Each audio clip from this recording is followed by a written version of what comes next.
इस देश के राष्ट्र धर्म को हमेशा खतरा जब भी आया है, इन्हीं लोगों के कारण आया है कि कोई माए के लाल बाल बांका नहीं कर सकता है। सुरक्षा की इतनी पुख्ता व्यवस्था हमने की है यूपी के अंदर। इन सब के काफिले रुक जाते थे और माफिया का काफिला निकलता था और उसको रगड़ करके कोर्ट के सामने प्रस्तुत किया तो उसकी पैठ गीली हो गई थी। देखो, जिनकी गर्मी हम शांत कर चुके हैं उनको गर्म मत होने दीजिए।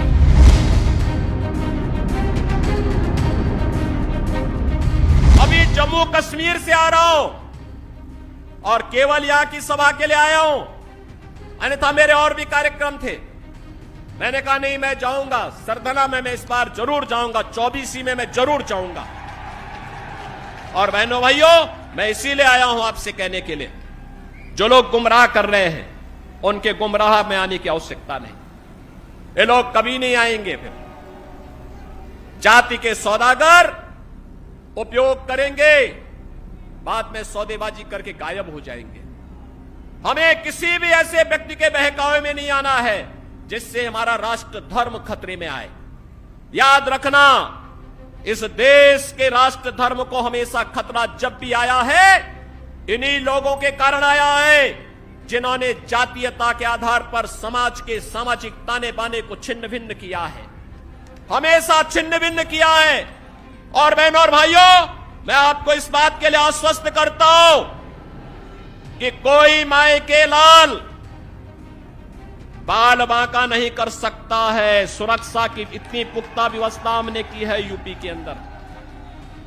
आज आप देखते होंगे बड़े बड़े दुर्दांत माफिया और अपराधी किस कदर उनकी दुर्गति हो रही है। आप देख रहे होंगे, जिनके नाम से ही लोग कर्फ्यू जैसा माहौल होता था, आज उनकी दुर्गति क्या है हर व्यक्ति देख रहा है। इन माफिया और अपराधियों की स्थिति क्या है, आप रोज सोशल मीडिया के प्लेटफॉर्म को उठा करके देखते होंगे। एक दुर्दांत माफिया ऐसा भी था, बहनों और भाइयों, जब वह समाजवादी पार्टी की सरकार के समय चलता था तो मुख्यमंत्री हो या मुख्य न्यायाधीश, इन सब के काफिले रुक जाते थे और माफिया का काफिला निकलता था। और जब हमने कार्रवाई की उस माफिया के खिलाफ और उसको रगड़ करके कोर्ट के सामने प्रस्तुत किया तो उसकी पैठ गीली हो गई थी,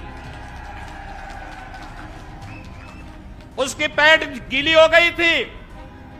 और तब हमने कहा था, उस समय उसको हमने कहा था, कानून को रौंदने वाले, आज कानून कितना बड़ा होता है यह एहसास हो रहा है कि नहीं हो रहा है।